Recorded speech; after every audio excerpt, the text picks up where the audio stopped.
कहानी रॉयस नाम के एक सशस्त्र अधिकारी से शुरू होती है। वो अंतरिक्ष यान से गिर जाता है और गिरने के दौरान वो जाग जाता है। किसी तरह वो अपना पैराशूट खोलता है और जंगल में उतर जाता है। वो इधर उधर देखने लगता है कि कोई और तो नहीं है। फिर कुचिलो नाम का एक सख्त मैक्सिकन ड्रग कार्टेल प्रवर्तक उसी तरह गिर जाता है। जैसे ही कुचिलो उतरता है, वो रॉयस पर अपनी बंदूक तान देता है और उसे गोली मारने की धमकी देता है। वे दोनों इस बात को लेकर असमंजस में हैं कि वे वहां कैसे पहुंचे और चीजें तनावपूर्ण होने लगती हैं। जब वे बहस कर रहे थे, एक अन्य व्यक्ति आकाश से गिरता है, लेकिन बिना पैराशूट के, और वह तुरंत मर जाता है। इससे रॉयस और कुचिलो सदमे में आ जाते हैं। अचानक कोई उन पर गोली चलाना शुरू कर देता है।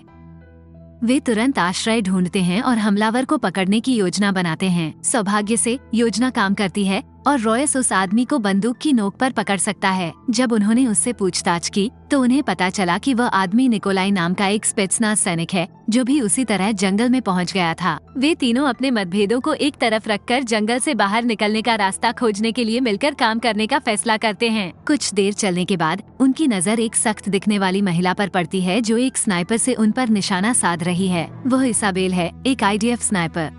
सबसे पहले उसने उन्हें एक एक करके गोली मारने की धमकी दी, लेकिन जब रॉयस ने उसे आश्वासन दिया कि वे सभी एक ही पक्ष में हैं, तो उसने अपना हथियार नीचे कर दिया।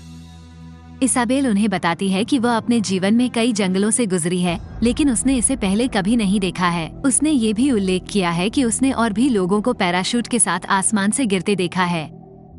ये सुनकर समूह कोई रास्ता ढूंढने को लेकर आशान्वित हो जाता है और इसाबेल द्वारा बताई गई दिशा में आगे बढ़ता है। रास्ते में वे देखते हैं कि दो आदमी भयंकर झगड़ रहे हैं। एक मुम्बासा है, जो सियरा लियोन का एक अधिकारी है, और दूसरा स्टैंस है, जो संयुक्त राज्य अमेरिका का मौत की सजा प्राप्त कैदी है। जैसे ही कहानी सामने आती है, रॉयस, एक सख्त आदमी, 6 अजनबियों के एक समूह में शामिल हो जाता है। वे एक जंगल से होकर चलना शुरू करते हैं और कुछ चीखें सुनते हैं। उन्हें आश्चर्य हुआ जब उन्होंने एक सामान्य दिखने वाले लड़के को एक पेड़ की शाखा से उल्टा लटका हुआ पाया। उसके पास युद्ध का कोई अनुभव नहीं है। रॉयस, जो उस समूह में सबसे अलग है, जिसमें ब्लेड और छुरी वाले कुशल व्यक्ति शामिल हैं, शाखा को नीचे गिरा देता है और आदमी को बचाता है। बचाया गया व्यक्ति अपना परिचय कैलिफोर्निया के प्रसिद्ध चिकित्सक डॉक्टर एडविन के रूप में देता है। वो उन्हें बताता है कि आखिरी चीज जो उसे याद है, वो काम के लिए अपना घर छोड़ना है। उनमें से किसी को भी इस बारे में कोई जानकारी नहीं है कि वे कहाँ हैं या वे इस जगह पर कैसे पहुँचे। रॉयस समूह का कार्यभार संभालता है, लेकिन अपने बारे में बहुत कुछ साझा नहीं करता है। समूह के सदस्यों में से एक, इसाबेल, को संदेह है कि वह भाड़े का सैनिक या ब्लैक ऑप्स सैन्य इकाई का पूर्व सदस्य हो सकता है। जैसे ही वे अपनी यात्रा जारी रखते हैं, रॉयस का मानना है कि उन्हें एक विशेष कारण से जंगल में लाया गया है, ये देखते हुए कि डॉक्टर एडविन को छोड़कर वे सभी कुशल हत्यारे हैं। अगले दृश्य में उन्हें खाली पिंजरे और न्यूरोटॉक्सिन वाला एक पौधा मिलता है। समूह के सदस्यों में से एक, निकोलाई, पौधे से मोहित हो जाता है, लेकिन डॉक्टर एडविन उसे रोकते हैं और बताते हैं कि यह कितना खतरनाक है। आगे के अध्ययन के लिए वह एक छोटी छुरी से पौधे का एक हिस्सा हटा देता है। वे अपनी यात्रा जारी रखते हैं और अपने समूह में एक और व्यक्ति, हेंजो, एक याकुजा सदस्य, को जोड़ते हैं, जो चुप रहना पसंद करता है।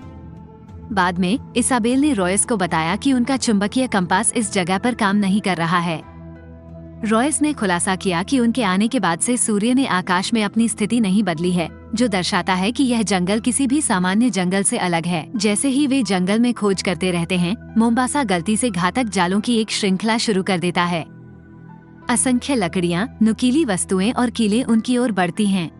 अफरा तफरी में इसाबेल नुकीली लकड़ियों से भरे गड्ढे में गिरने ही वाली थी, लेकिन रॉयस ने समय रहते उसे बचा लिया। घातक जालों की एक श्रृंखला से बाल बाल बचने के बाद समूह अपने अगले कदमों पर चर्चा करने के लिए एक साथ इकट्ठा होता है। वे जालों के आकार और वजन का विश्लेषण करते हैं और निष्कर्ष निकालते हैं कि वे मनुष्यों से कहीं अधिक बड़ी और अधिक खतरनाक चीज के लिए थे।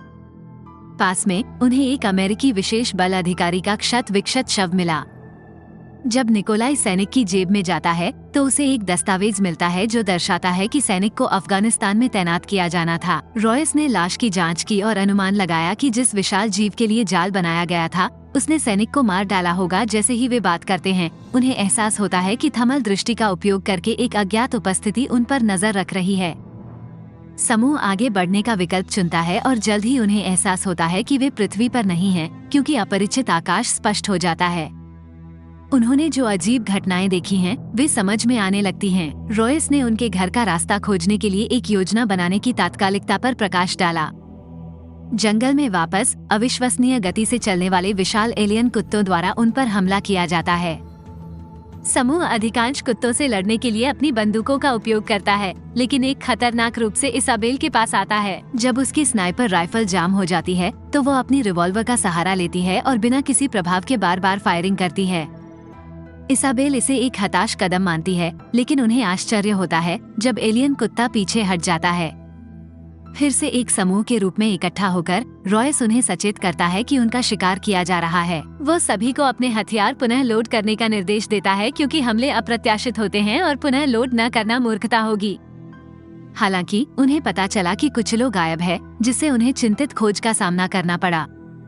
वे अंततः कुचलों का पता लगाते हैं, जो घायल है और अजीब तरह से मदद की भीख मांग रहा है। वो समूह का सामना नहीं करता है और अजीब तरीके से विनती करता रहता है। इसाबेल, सबसे दयालु सदस्य, उसकी सहायता करने का फैसला करती है, लेकिन रॉयस हस्तक्षेप करता है। उसे संदेह होता है कि यह एक जाल है। अपनी बात को साबित करने के लिए रॉयस ने कुचलों के पास एक पत्थर फेंका, जिससे एक छिपा हुआ जाल सक्रिय हो गया। अनिच्छा से समूह कुचलों को पीछे छोड़ देता है, क्योंकि वो पहले ही बर्बाद हो चुका है। इसाबेल दयापूर्वक अपनी स्नाइपर राइफल से उसकी पीड़ा समाप्त करती है। अजीब बात है कि उनकी मौत के बाद भी मदद के लिए चिल्लाने की उनकी आवाज हवा में गूंजती रहती है।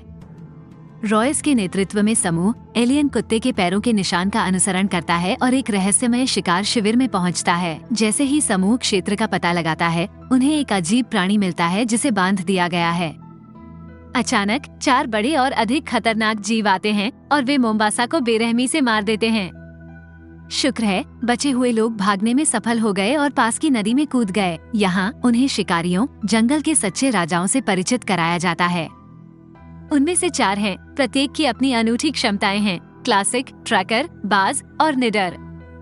ये शिकारी आकार में बड़े होते हैं और अपने शिकार को ट्रैक करने और छिपे रहने के लिए उन्नत तकनीक का इस्तेमाल करते हैं। नदी के किनारे पहुंचकर इसाबेल गुस्से में रॉयस से शिकारियों की एक झलक पाने के लिए मोम्बासा को चारे के रूप में इस्तेमाल करने के लिए कहती है। रॉयस अपना बचाव करते हुए दावा करता है कि वो उन प्राणियों के बारे में जानकारी इकट्ठा करना चाहता है जिनके खिलाफ उनका मुकाबला है।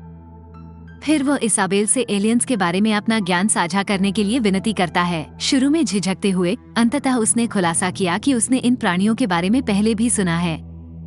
ग्वाटेमाला के जंगलों में विशेष बलों की एक टीम का सामना एक ऐसे एलियन प्राणी से हुआ जो खुद को छुपा सकता था और अपनी आंखों से लेजर चला सकता था। इस रहस्य उद्घाटन के साथ रॉयस समूह को एकजुट करता है और शिकारियों को हराने में उनकी सहायता मांगता है। अगले दृश्य में समूह अपनी योजना को क्रियान्वित करता है, जिसमें एडविन चारा के रूप में जंगल में भागता है। अनुमानतः प्रीडेटर्स में से एक क्लासिक एडविन पर नजर रखना शुरू कर देता है। उनमें से सबसे कम बुद्धिमान प्रतीत होता है। वो दूर से हमला करने की प्रतीक्षा कर रहे समूह को नोटिस करने में विफल रहता है। योजना काम करती है और जैसे ही क्लासिक एडविन पर झपटने वाला होता है, इसाबेल एक गोली मारती है, जिससे प्रतीत होता है कि वो शिकारी को मार रही है। हालांकि शरीर का बारीकी से निरीक्षण करने पर समूह को पता चला कि इसाबेल का शॉट चूक गया था। अचानक एक उन्नत एलियन सूट पहने एक इंसान उनके सामने आता है और अपना परिचय नोलैंड के रूप में देता है। वो बताता है कि वो शिकारियों से सफलतापूर्वक बच गया है और वर्षों तक जंगल में जीवित रहा है। परिचय के बाद नोलैंड समूह को अपने अस्थायी आश्रय में ले जाता है, जो एक परित्यक्त अंतरिक्ष यान प्रतीत होता है। अंदर वो शिकारियों के बारे में अधिक जानकारी प्रदान करता है और उन्हें 2 प्रकार का बताता है, छोटे और बड़े। वैज्ञानिक रूप से वो उनके उद्देश्य की व्याख्या करते हैं, अन्य दुनिया से योद्धाओं और घातक जानवरों को इकट्ठा करके इस ग्रह पर लाना, जहां उनका प्राथमिक लक्ष्य शिकार करना और अपने युद्ध कौशल में सुधार करना है। यह एक वास्तविक जीवन के वीडियो गेम की तरह है, लेकिन नोलैंड इस बात पर जोर देते हैं कि वो इसीलिए वीडियो गेम नहीं खेलते हैं। उन्होंने ये भी खुलासा किया कि शिकारियों के 2 समूह सदियों से युद्ध में रहे हैं। नोलैंड की जानकारी सुनने के बाद रॉयस ने एक साहसी योजना तैयार की, छोटे शिकारी को शिविर से मुक्त करना, एक गठबंधन बनाना और पृथ्वी पर लौटने के लिए अपने अंतरिक्ष यान का उपयोग करना। जैसे ही समूह रात में आराम करता है, नोलैंड चुपचाप बाहर से दरवाजा बंद कर देता है और ठिकाने को दमघोंटू धुएं से भरना शुरू कर देता है। वह एक सफाईकर्मी के रूप में अपनी असली पहचान प्रकट करता है, जिसका एकमात्र उद्देश्य समूह को उनके हथियार चुराने के लिए लुभाना था। ठिकाने के अंदर समूह बंद दरवाजे को खोलने की सख्त कोशिश करता है, लेकिन उनके प्रयास व्यर्थ हैं। समय समाप्त होने के साथ रॉयस जोखिम लेता है और शिकारियों को आकर्षित करने की उम्मीद में दरवाजे पर विस्फोटक फायर करता है। उसकी योजना काम करती है और जल्द ही शिकारी उनके ठिकाने पर आक्रमण कर देते हैं। ट्रैकर शिकारियों में से एक नोलैंड को ढूंढता है और बुरी तरह से उसे टुकड़े टुकड़े कर देता है। फिर वो दरवाजा तोड़ते हुए शेष समूह के पास पहुंचता है। हैरानी की बात यह है कि ट्रैकर उन्हें तुरंत मारने के बजाय उनके साथ खिलवाड़ करता दिखता है। आगामी पीछा के दौरान निकोलाई को छोड़कर हर कोई भागने में सफल हो जाता है। ट्रैकर ने निकोलाई को पकड़ लिया और उसे बेरहमी से चाकू मार दिया। अपने अंतिम कार्य में निकोलाई ने एक बम विस्फोट किया, जिससे वो और ट्रैकर दोनों नष्ट हो गए। इस बीच समूह के बाकी लोग बाहर पहुंचते हैं और विस्फोट सुनते हैं। क्षण भर के लिए राहत महसूस करते हैं, लेकिन बर्स्कर के आने पर उनकी राहत अल्पकालिक होती है। अपनी आसन मृत्यु को पहचानते हुए स्टैंसफील्ड अंतिम बलिदान देता है। वह बेस्कर को रोक लेता है, जिससे उसके दोस्त भाग जाते हैं। दुखद बात यह है कि बर्स्कर ने स्टैन की रीढ़ की हड्डी तोड़ दी, जिससे उसकी तुरंत मौत हो गई। स्टैंसफील्ड की मृत्यु के साथ समूह के केवल 4 सदस्य बचे हैं। जैसे ही वे एक मैदान में पहुंचते हैं, याकुजा सदस्य हेंजो, जो पूरी यात्रा के दौरान शांत रहा था, को कुछ गड़बड़ का एहसास होता है और समूह को छोड़ने का निर्देश देता है। बाज उसके पास आता है और हेंजो नोलैंड के बेस से एक समुराई तलवार पकड़ लेता है। वह एक अंतिम सम्मानजनक द्वंद्व में शामिल होने का विकल्प चुनता है। आश्चर्यजनक रूप से उन्नत तकनीक होने के बावजूद बाज हेंजो के साहस का सम्मान करता है और निष्पक्ष लड़ाई का विकल्प चुनता है। लड़ाई भीषण है, जिसमें दोनों योद्धा अपना सब कुछ झोंक रहे हैं। अंततः हेंजो बाज को काटने में सफल हो जाता है। हालांकि हेंजो ने कुछ सेकंड बाद ही दम तोड़ दिया। जैसे ही शेष 3 सदस्य शिविर की ओर बढ़ते हैं, एडविन एक जाल से घायल हो जाता है। उठने की कोशिशों के बावजूद उसे एहसास होता है कि वह समूह के लिए एक दायित्व बन गया है। चूंकि समूह को बढ़ती चुनौतियों का सामना करना पड़ रहा है, रॉयस ने इसाबेल को सुझाव दिया कि उसे पीछे छोड़ देना चाहिए, लेकिन उसने इनकार कर दिया। परिणामस्वरूप रॉयस ने अकेले ही अपनी यात्रा जारी रखने का निर्णय लिया। अफसोस की बात है कि जब इसाबेल घायल एडविन की मदद कर रही थी, तब वे दोनों जाल में फंस गए। इस बीच रॉयस शिकार शिविर में पहुंचता है और छोटे बंदी शिकारी का सामना करता है। एक आश्चर्यजनक मोड़ में वो शिकारी के साथ मानवीय भाषा में संवाद करता है और एक सौदा करता है, जिससे उन दोनों को फायदा हो सकता है। रॉयस ग्रह से भागने में सहायता के बदले प्रीडेटर को रिहा करने की पेशकश करता है। आश्चर्यजनक रूप से प्रीडेटर सहमत हो जाता है और अपनी रिहाई पर वो रॉयस के लिए पास के एक अंतरिक्ष यान को सक्रिय कर देता है। अचानक बड़ा और शक्तिशाली बर्स्कर प्रीडेटर घटनास्थल पर आता है, जिससे 2 प्रीडेटर प्रजातियों के बीच भयंकर युद्ध होता है। जैसा कि अपेक्षित था, बर्स्कर छोटे शिकारी को हरा देता है और मार डालता है। जीत के बाद बर्स्कर उस अंतरिक्ष यान को नष्ट कर देता है, जो रॉयस को वापस पृथ्वी पर ले जाने वाला था, जिससे वो फंसा हुआ प्रतीत होता है। इस बीच एडविन और इसाबेल जाल से बचकर आगे बढ़ने में सफल हो जाते हैं। आश्चर्यजनक रूप से एडविन ने अपने असली भयावह स्वभाव का खुलासा किया। पृथ्वी पर वापस आकर उसने कई हत्याएं की थीं और उसे एक मनोरोगी माना जाता था। एडविन अब इस ग्रह पर स्थायी रूप से रहने की इच्छा व्यक्त करता है, भले ही वो अकेला हो।